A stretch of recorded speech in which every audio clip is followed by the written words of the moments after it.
अस्सलाम वालेकुम दोस्तों। उम्मीद करता हूँ आप सब लोग खैरियत से होंगे। दोस्तों, आपने जैसे थंबनेल देखा होगा, ये वीडियो स्पेशली उन लोगों के लिए है जो मिडल ईस्ट में रहते हैं, दुबई, सऊदी अरब, कतर, बहरीन, ओमान, और वो यूरोप की तरफ मूव होना चाहते हैं। तो स्पेशली उन लोगों के लिए इन्फॉर्मेशन है। और बाकी लोग भी, अगर कोई वीज़ा के बारे में आप लोग इन्फॉर्मेशन लेना चाहते हैं तो वो लोग भी इस वीडियो को देखें। आपसे यही रिक्वेस्ट है कि वीडियो को देखें, कंप्लीट पूरा देखिएगा, क्योंकि काफ़ी मेहनत करनी पड़ती है। ये सारी चीज़ें, ये इन्फॉर्मेशन लेके, ये वीडियो बना के आप लोगों के साथ शेयर करना। और मकसद सिर्फ ये है कि लोग आना चाहते हैं, लोगों को सही रूट नहीं पता होता, लोगों को आइडिया नहीं होता कि वो किस तरह आते हैं, और फिर वो एजेंट्स या ट्रैवल एजेंट्स या बाकी लोगों के हाथ चढ़ के अपना बहुत सारा नुकसान भी करते हैं, उसमें अपने पासपोर्ट भी ख़राब करते हैं और पहुंच नहीं पाते। मैं सऊदी अरब में रहा हूँ, मैंने जिद्दा में काम किया हुआ है, तो मुझे आइडिया है। मैंने वहाँ दो जो ड्रॉबैक देखे थे वो ये देखे थे। देखिए, वहाँ आप चाहे 30 साल रह लें, 40 साल रह लें, आपको पासपोर्ट नहीं मिलता वहाँ का। एक दिन में आपको निकाल के वो कह देंगे अपने कंट्री चले जाएं, तो आपको जाना पड़ता है वहाँ से, आपको सब कुछ छोड़ छाड़ के भी वहाँ से निकलना पड़ता है। और दूसरा, कफ़ील सिस्टम जैसे सऊदी अरब में है, तो वो भी मुझे थोड़ा सा अच्छा नहीं लगा था सिस्टम। जो लोग ऑलरेडी वहाँ पे हैं उनको आइडिया होगा कि ये क्या सिस्टम है और वहाँ कैसे चलता है। यूरोप में देखिए, सबसे बड़ा बेनिफिट ये है कि जब आप आते हैं लीगल तरीके से, इवन इलीगल भी लोग आते हैं, तो फिर जब वो अपना यहाँ के अपना काम करते हैं, लीगल तरीके से रहते हैं, अपने टैक्सेस पे करते हैं, अपनी इमिग्रेशन अप्लाई करते हैं, तो फाइनली एक दिन उनको पासपोर्ट भी मिलता है। आपको बहुत मिसालें ऐसी मिलेंगी, लोग आए हैं यहाँ पे वीज़ा पे, लीगल इलीगल, उनको अपने पासपोर्ट मिले हैं, वो लीगल रहे हैं यहाँ पे, अर्निंग अच्छी है, हर चीज़ अच्छी है, लाइफ एक अच्छी है। शुरू में स्ट्रगल है, आपको पता है, मुश्किल आती है और बड़ा टफ़ टाइम गुजरता है, लेकिन आहिस्ता आहिस्ता फिर उसमें आसानियाँ भी होना शुरू होती है। अच्छा, दूसरा ये कि देखिए, मैं ये जो इन्फॉर्मेशन आपके साथ शेयर करूँगा, मैं सिर्फ आपको मेन पॉइंट बता सकता हूँ। बाकी आप कोशिश कीजिएगा, अपनी रिसर्च, अपना काम खुद कीजिएगा। आप अगर अपनी रिसर्च करेंगे तो आपको अच्छे से आइडिया हो जाएगा, आप डिटेल में जाके उन चीज़ों को देखिएगा। मैं आपको सिर्फ मेन पॉइंट्स और मेन तरीके, मेन डॉक्यूमेंट्स, वही चीज़ आप लोगों के साथ शेयर करूँगा। अच्छा, अब इसमें बात करते हैं, इसमें रूट क्या है। देखिए, रूट डिफरेंट हैं। आप स्टडी वीज़ा के थ्रू आना चाहते हैं, ऑलरेडी मेरे चैनल पे एक वीडियो मौजूद है स्टडी वीज़ा की। अगर आप विज़िट वीज़ा पे आना चाहते हैं या उसके अलावा और ऑप्शन है, उन पे आप आना चाहते हैं, मैं विज़िट वीज़ा पे मेनली इसमें फ़ोकस रखूँगा, क्योंकि सबसे ईज़ी और सबसे जो मोस्टली लोग उसमें एलिजिबल होते हैं, उसमें ख़र्चा भी सबसे कम है। तो मैं विज़िट वीज़ा की तरफ आऊँगा, लेकिन उससे पहले 2-3 और कैटेगरीज़ हैं, मैं उनको भी आपके साथ थोड़ा सा डिफ़ाइन करूँगा। देखिए, इसमें एक कैटेगरी आती है D3 वीज़ा की। D3 वीज़ा जो है वो बेसिकली हाईली स्किल लोगों के लिए है, हाईली प्रोफेशनल जो लोग हैं उनके लिए D3 वीज़ा है। अगर आपके पास कोई पुर्तगीज़ कंपनी आपको जॉब ऑफ़र करती है, तो फिर आप D3 वीज़ा के थ्रू यहाँ पे आ सकते हैं। 1 साल के लिए वो वैलिड होता है, ये D3 वीज़ा है आपका। अगर उसके बाद जो दूसरा वीज़ा है वो D7 वीज़ा के बारे में। D7 वीज़ा देखें, आपका पैसिव इनकम वीज़ा है या आपका रिटायरमेंट वीज़ा है। अगर आपकी कोई ऐसी पैसिव इनकम आ रही है, आपकी रिटायरमेंट हो रही है, तो आप D7 वीज़ा अप्लाई कर सकते हैं। उस पे आके आप अपनी इनकम शो करके, अपने टैक्स रिटर्न से, बाकी चीज़ों से आप D7 वीज़ा इनका ले सकते हैं। अच्छा, तीसरी कैटेगरी आपकी है D2 वीज़ा की। देखें, D2 वीज़ा जो है वो आपका एंटरप्रेन्योर वीज़ा है। मतलब बेसिकली आप कोई इन्वेस्टमेंट करना चाह रहे हैं तो उस बेस पे ये आपको वीज़ा मिलता है, अगर कोई आप इन्वेस्टमेंट करना चाहते हैं। ये गोल्डन वीज़ा की तरह नहीं है, वो एक अलग ऑप्शन है। गोल्डन वीज़ा में आपकी 3 लाख से 5 लाख यूरोज़ की इन्वेस्टमेंट होती है, तो वो एक अलग चीज़ है। ये एंटरप्रेन्योर वीज़ा या D2 वीज़ा आपका अलग है, इसमें भी आपने इन्वेस्टमेंट शो करनी पड़ती है, आपका बैंक बैलेंस दिखाना पड़ता है। इस वीज़ा में भी, इस कैटेगरी में भी आप आ सकते हैं। सबसे जो बड़ा बेनिफिट इस कैटेगरीज़ का ये कि डी वीज़ाज़ का ये कि देखें, यहाँ जो सैफ़ या आयमा है, वो आपको वीज़ा के साथ ही आपकी बायोमेट्रिक की डेट भी आपको मिल जाती है। तो आपने यहाँ पहुँच के अपने डॉक्यूमेंट कंप्लीट करके, जो भी आपके, वो ऑलरेडी आप काफ़ी कर चुके हैं, काफ़ी आप यहाँ पहुँच के कर सकते हैं। वो अपने बायोमेट्रिक की डेट पे जाके उनको दिखाने होते हैं। वो आपसे बायोमेट्रिक या फिंगर जिसको कहते हैं, या कॉमन लफ्ज़ों में, वो आपकी लेते हैं, और कुछ दिन के अंदर आपको अपना TRC कार्ड यहाँ पे रिसीव हो जाता है उसी बेस पे। ये सबसे बड़ा बेनिफिट है इन वीज़ाज़ का। बहुत से लोग आते हैं और इन वीज़ा को सबसे आसान तरीका हल क्या है, इसको कैसे हासिल किया जाए। देखें, जो मैंने देखा है, जो मैंने लोगों से यहाँ सुना है, मैंने देखे, मैं ऐसे लोगों से मिला हूँ जो आए हैं D2 D7 पे यहाँ पे आए, तो उनसे मेरी डिस्कशन हुई थी, तो उन्होंने यही कहा था कि उन्होंने सिंपल पुर्तगाल एम्बेसी को मेल की, अच्छे तरीके से अपने डॉक्यूमेंट्स भेजे, अपना पासपोर्ट भेजा, अपनी मेल की, अपना बताया कि हम ये चीज़ें हैं, हम इस वीज़ा में इंटरेस्टेड हैं, मुझे इसकी डिटेल आप सेंड करें, तो फिर वो आपको डॉक्यूमेंट्स की पूरी एक लिस्ट और डिटेल बताते हैं, पूरा प्रोसेस बताते हैं। आप उसको फॉलो करें और आपको अपनी कंट्री में बैठे हुए भी वो वीज़ा मिल जाता है, उसमें आपको डेट्स भी मिल जाती हैं, सारी चीज़ें आपको हो जाती हैं। आप वो कंप्लीट करके अपना वीज़ा लेके यहाँ पुर्तगाल ईज़िली आ सकते हैं। तो सबसे आसान तरीका तो इसका ये है। अच्छा, उसके अलावा एक कैटेगरी है जॉब सर्च वीज़ा की। देखिए, जॉब सर्च वीज़ा अभी आई थिंक इनकी अपॉइंटमेंट अभी बंद है। सऊदी अरब का मुझे या दुबई का आइडिया नहीं है। पाकिस्तान से तो 2024 जून तक की अपॉइंटमेंट अभी बंद है इनकी। तो जॉब सर्च वीज़ा भी है। अगर कोई आपको जॉब फाइंड होती है, आपको एम्प्लॉयर कोई ओरिजिनल लेटर भेजता है, अगर आपके पास वो है, तो उस बेस पे भी आप जॉब सर्च वीज़ा के लिए यहाँ पे आ सकते हैं। 6 महीने के लिए वो वैलिड होता है। लोग उस पर भी बायोमेट्रिक देते हैं, लोग उस पर भी काम सर्च करके अपना प्रोसेस आगे करते हैं इमिग्रेशन का। तो जॉब सर्च वीज़ा एक चीज़ है। तीसरा जो मेन पॉइंट आपके साथ डिस्कस करना था वो आपका था विज़िट वीज़ा के हवाले से।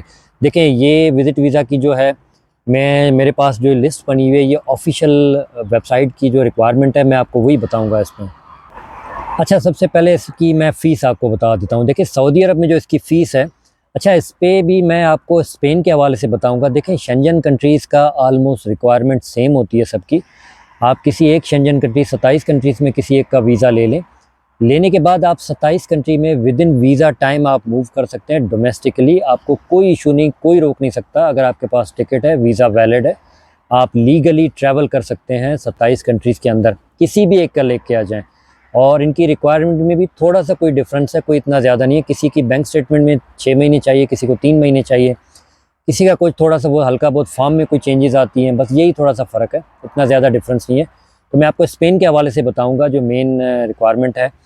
स्पेन का जो प्रोसेस होता है वो BLS के थ्रू होता है। जैसे VFS या जेरिस करती है, वैसे BLS है।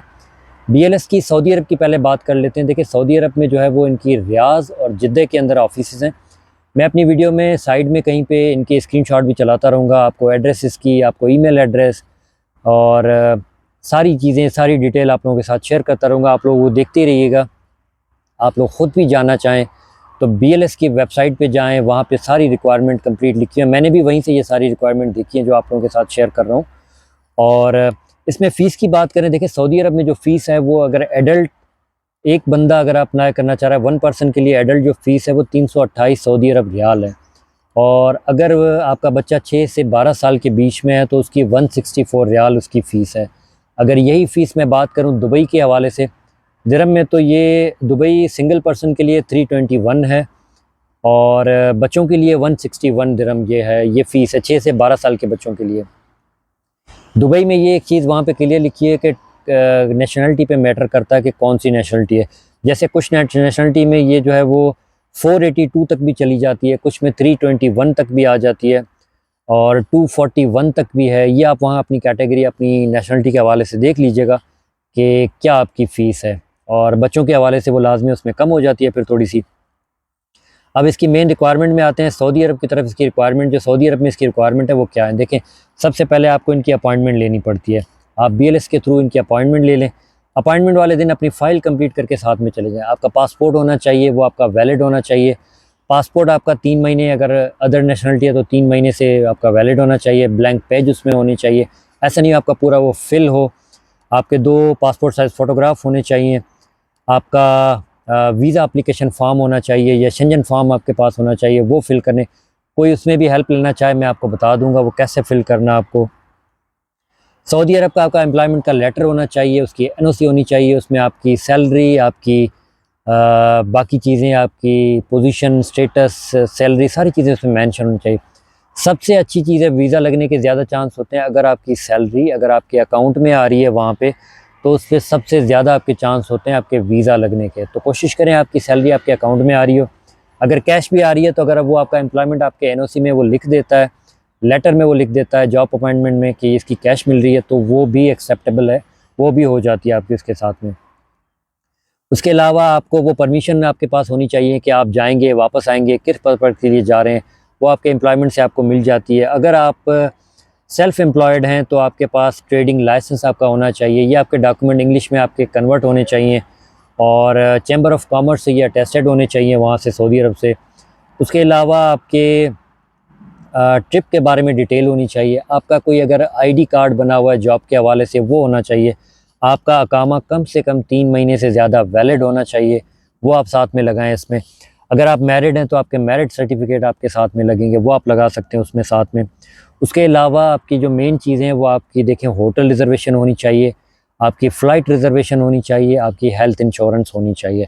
ये सिर्फ आपकी रिज़र्वेशन चाहिए होती है, आपकी कोई कंफर्म बुकिंग नहीं चाहिए होती है इसमें, क्योंकि कल को आपका वीज़ा लगता है नहीं लगता आपको पता तो चले ना, तो आपकी रिज़र्वेशन इसमें साथ में होती है।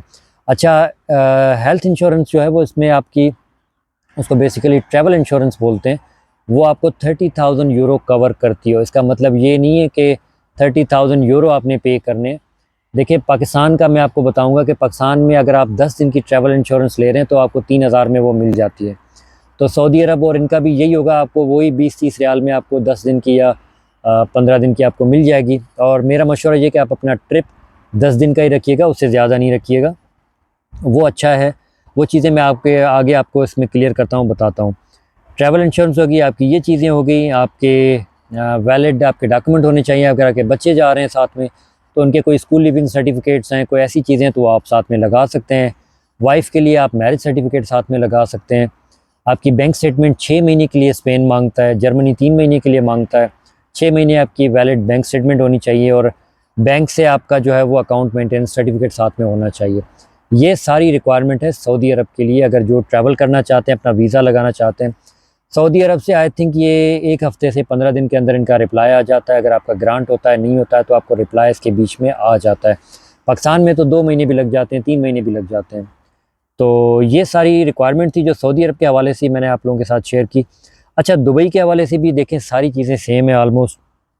पासपोर्ट, आपके फ़ोटोग्राफ, आपके आईडी कार्ड, आपके ट्रैवल इंश्योरेंस, हेल्थ इंश्योरेंस, आपकी बाकी चीज़ें, आपका होटल फ़्लाइट रिज़र्वेशन होगी, आपका जो है वो अच्छा दुबई के लिए एक चीज़ एक्स्ट्रा है कि आपका जो है ना एमिरेट आईडी आपके पास होनी चाहिए। एमिरेट आईडी की कॉपी आपने साथ में लगानी पड़ेगी जो लोग दुबई से अप्लाई करना चाहते हैं, तो उनके लिए चीज़ें हैं। अच्छा, लास्ट में इसमें सबसे इम्पॉर्टेंट पॉइंट, सबसे जो मेन पॉइंट है मेरी नज़र में, मेरे हिसाब से वो मैं आपको बताता हूँ। वो है देखें आपकी टाइमिंग। आपकी टाइमिंग बहुत मैटर करती है आपके वीज़ा लगने के चांसेस में। लोग जनवरी में अगर अप्लाई कर देंगे, लोग सितंबर में अगर अप्लाई कर देंगे तो उनके वीज़ा लगने के चांसेस बहुत कम है, नहीं होते, वीज़ा नहीं लगते। कुछ लोग आपको कहते हैं कि क्रिसमस और न्यू ईयर का प्लान दे दें ये, लेकिन देखिए उसमें वीज़ा लगते हैं, मैं नहीं कहता वीज़ा नहीं लगते, लेकिन उसमें वीज़ा रेशो कम होती है आपकी। सबसे बेस्ट टाइम जो है वो अभी आने वाला है मार्च से लेके अगस्त तक, जून जुलाई अगस्त तक मैक्सिमम अगर आप ट्रैवल करना चाह रहे हैं तो सबसे बेस्ट टाइम है मार्च, अप्रैल, मई, सबसे बेस्ट टाइम है। और उसमें भी आप अपना ट्रैवल ऐसे दें कि ऐसा नहीं कि आपने आज वीज़ा सबमिट किया तो 15 दिन के बाद आपने निकलना है, नहीं। क्योंकि ये लोग गोरे ये सोचते हैं इस चीज़ को कि देखें बंदा प्लान करता है, अपनी छुट्टी लेता है, अपनी सारी तैयारी करता है, उसके बाद अपनी छुट्टियां गुजारने जाता है। आप एज ए टूरिस्ट आ रहे हैं ना, अपनी छुट्टियां गुजार रहे हैं, तो देखें आप जब वीज़ा सबमिट करते हैं उसके कम से कम भी पाकिस्तान से मैंने 2 से ढाई महीने बाद अपना ट्रैवल डेट्स दी थी कि मैंने इन डेट पे ट्रैवल करना है। आप सऊदी अरब दुबई से आप 1-1.5 महीने बाद की या 2 महीने बाद की आपकी डेट दे दें कि मुझे इस महीने में ट्रैवल करना है, मार्च की अपॉइंटमेंट ले लें।